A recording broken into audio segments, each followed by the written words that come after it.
오늘 말씀은 시편 128편 1절에서 6절까지입니다.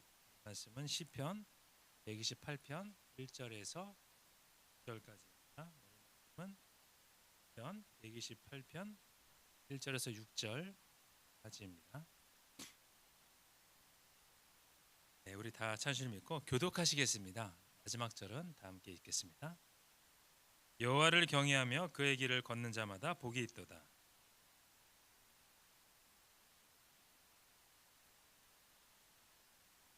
내 집 안방에 있는 내 아내는 결실한 포도나무 같으며 내 식탁에 둘러앉는 자식들은 어린 감람나무 같으리로다. 여호와께서 시온에서 내게 복을 주실지어다. 너는 평생의 예루살렘의 번영을 보며 내 자식의 자식을 볼지어다. 이스라엘에게 평강이 있을지로다. 네, 오늘 말씀은 참복이라는 제목으로 말씀을 나누겠습니다. 사랑하는 성도님들, 그 세상 사람들은 저마다 이제 복을 갈망합니다. 자녀의 복, 물질의 복, 그리고 돈을 복, 이런 복들이 많이 있는데요. 그러나 그런 복은 이제 시간이 지나면 없어지면 허무하다는 것이 이제 단점입니다. 근데 오늘 보시면 120편, 128편에 보시면 진짜 복, 참복이 무엇이라는 것에 대해서 하나님께서 말씀하고 계십니다. 그것은 이제 여호와를 경외하며 그의 길을 걷는 자마다 복이 있도다라는 말씀입니다. 복의 근원은 하나님께 있고 또 그분을 경외하는 데서부터 시작이 된다, 이런 말씀입니다. 하나님의 복은 그 개인에서부터 시작해서 공동체까지 계속 흘러갑니다.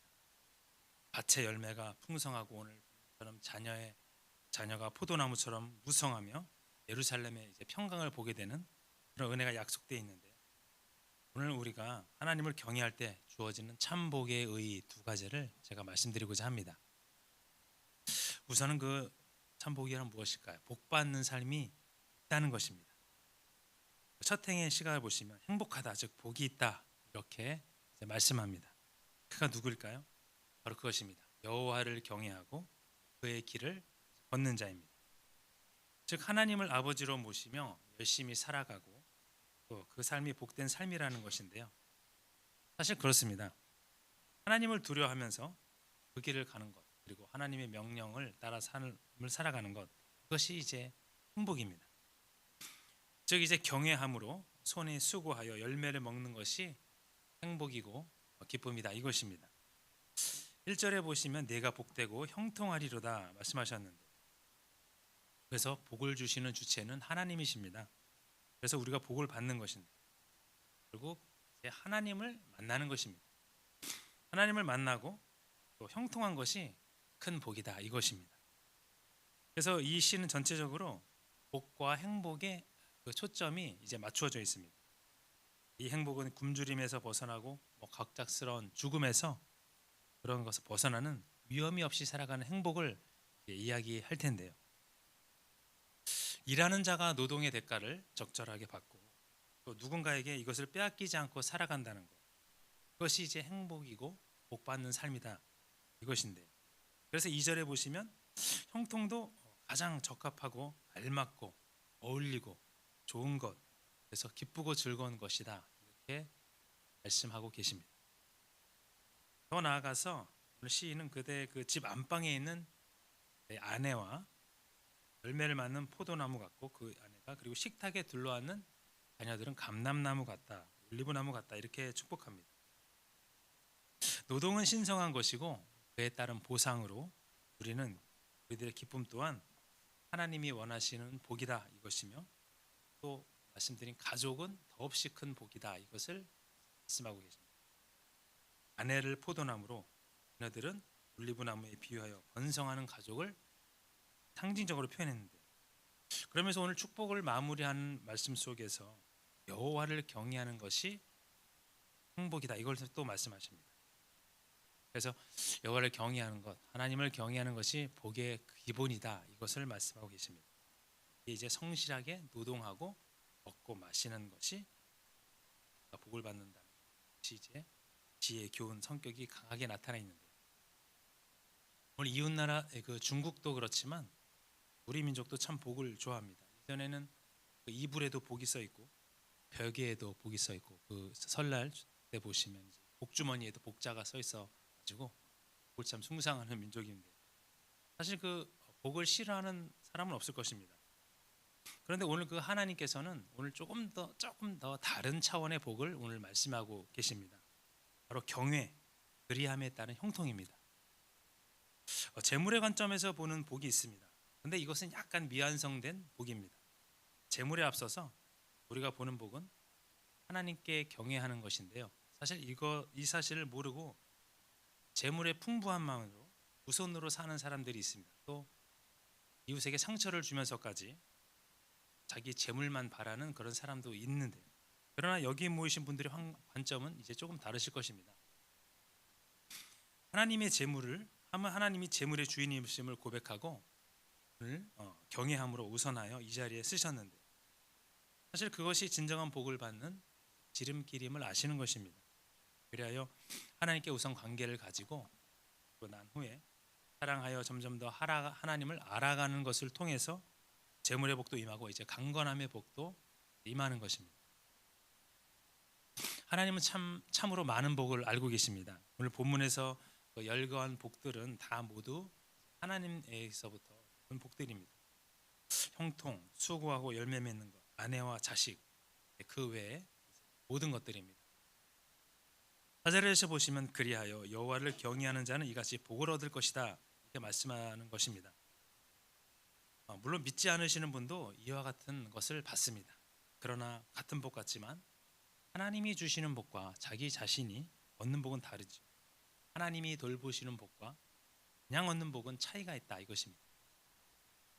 그러니 우리는 일단 하나님을 경외해야 됩니다. 일단 하나님을 만나야 합니다. 재물만이 복이다 라는 생각을 속에 잠깐 접어두고 말씀에 우리가 귀를 기울여야 합니다. 왜냐하면 그 만복의 근원은 바로 우리 하나님이시기 때문입니다. 하나님을 경외하는 것이 지혜의 근본이다. 잠언서에 나와 있는데, 그러니 지혜는 바로 하나님을 만나는 것입니다. 날마다 하나님과 교제를 통하여 그래서 나아가겠다는 의지와 마음이 필요합니다.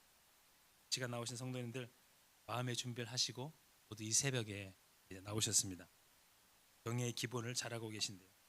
형식적인 것이 아니라 저 깊은 곳에서 주님을 날마다 만나시겠다는 그런 마음으로 오셨다 이것입니다. 거기에 이제 우리가 행동으로 이제 실천하는 것입니다. 사실 행함이 없으면 아무것도 아니죠. 그러니 마음에 먹은 것을 실천하겠다는 마음의 준비가 하나님 앞에서 그래서 참으로 귀한 것입니다.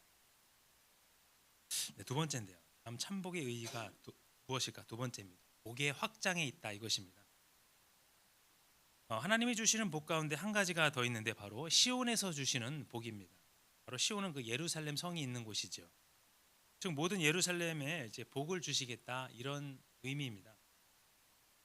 그러니 사실 개개인이 받는 복도 중요하지만 시온에서 내리는 그 예루살렘의 번영을 위한 복은 더없이 귀중하다 할 수 있겠습니다. 복이 사실 그 개인적인 복도 중요하지만 하나님이 주시는 복은 넓고 차별이 없습니다. 거기에 나라 전체가 하나님의 복을 받는 것도 중요한 사항이죠. 개인만 중요한 것이 아니라 공동체의 회복을 통해 개인의 이득을 보고 은혜와 복을 누리는 것도 하나님이 참 중요시하는 것입니다. 복의 확장을 통해 이제 또 다른 복을 이제 누릴 수 있는 것입니다. 그 하나님의 복은 하나님은 그것을 갖다가 이제 제대로 그 복이 이를 것이다 이렇게 말씀하셨습니다. 자자손손 그 복을 주시겠다 하시는 분이 바로 하나님이십니다. 물론 그 번영이 외적인 것만을 의미하지는 않습니다. 개인을 넘어 공동체에 주어지는 복은 더 깊고 또 다양하고 또 폭넓은 것일 것입니다. 그것을 이제 하나님께서 모두 생각하시고 계시다 이것입니다. 불꽃 같은 눈동자로 지키시고 또 공동체의 목표를 향해서 하나님의 뜻에 맞추어 나가시려고 하는 또 하나님의 뜻이 보입니다. 그러니 시온에 서서 이제 복을 주시겠다 이렇게 말씀하신 하나님은 없이 흐뭇하실 텐데요. 그러한 것을 이제 받는 이제 개인을 넘어서 장차 공동체에 올 복을 생각하면서 자기 자신의 받을 은혜를 생각하며 하나님의 깊은 사랑을 우리가 또 한번 다시 한번 느낄 수 있다 이것입니다. 즉 시온에서 5절에 보시면 내게 복을 주시는 것입니다. 공동체를 살리시며 결국 개인 개인을 생각하신 하나님의 깊은 속마음을 우리가 읽을 수 있는 것입니다. 그리고 하나님께서 그토록 주시고 싶어 하셨던 평강의 복을 마침내 주시는 것입니다.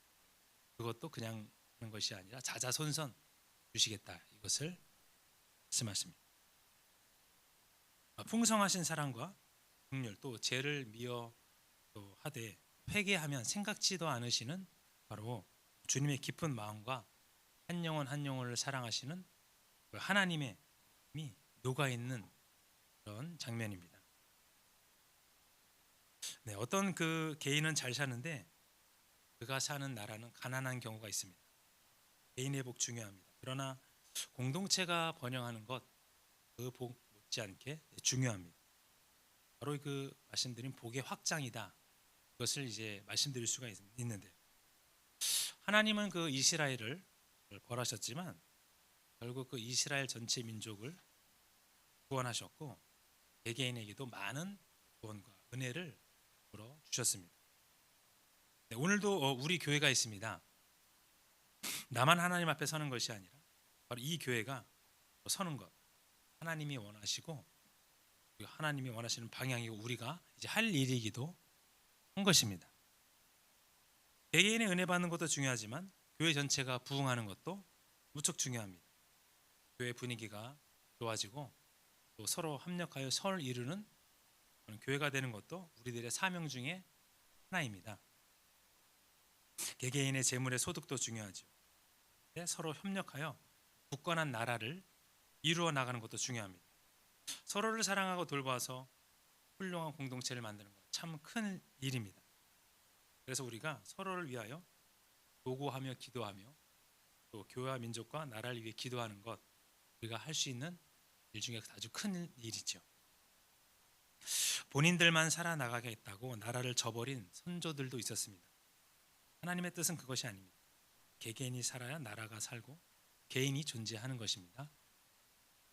교회 공동체도 마찬가지입니다. 그러니 참복은 나만 잘 되는 것이 아니라 이웃과 사회가 그리고 나라가 부강해져야 되는 바로 그런 것입니다. 바로 그것이 하나님 안에서 이루어져야 한다. 이것을 말씀드리고자 합니다.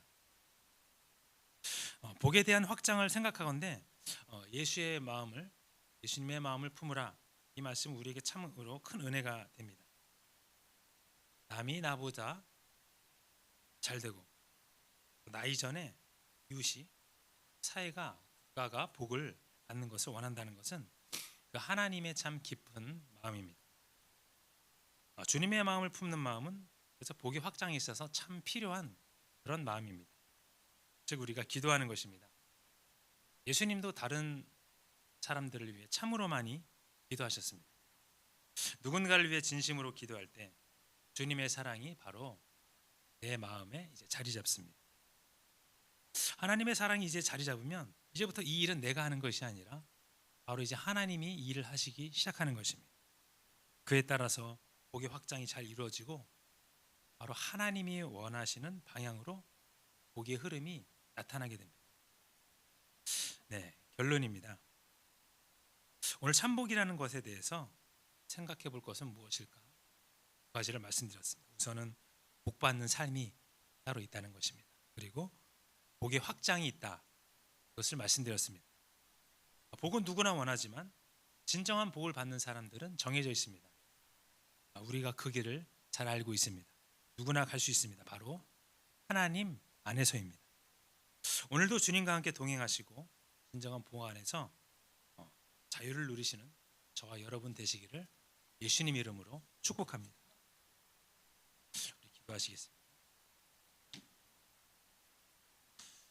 하나님 감사합니다. 오늘 참복에 대해서 말씀을 전했습니다. 우리가 진정한 복을 얻을진대 하나님의 품 안으로 돌아오길 원합니다. 나 자신만이 아닌 그리고 순간적인 복이 아닌 하나님을 더 알아감으로 평강과 은혜를 누리고 참복을 소유하는 모든 이들이 될 수 있도록 인도하여 주옵소서. 하나님을 경외함으로 말미암아 우리가 더욱더 하나님의 기쁜 뜻을 깨닫고 주님의 성실하심을 더욱더 느끼게 되는 귀한 시간 되게 도와주시고 또 아버지 복의 근원이 진리를 붙드는 데 있음을 깨닫고 우리 일생이 날마다 좋은 것 선한 것으로 채워지는 귀한 나날들이 될 수 있도록 인도하여 주옵소서. 귀한 헌금들의 손길을 주님이 기억하여 주옵소서. 마음의 중심과 주님을 경외하는 마음으로 드린 헌금의 손길이오니 기억하여 주시고 응답하여 주시옵소서. 예수님의 이름으로 기도드립니다.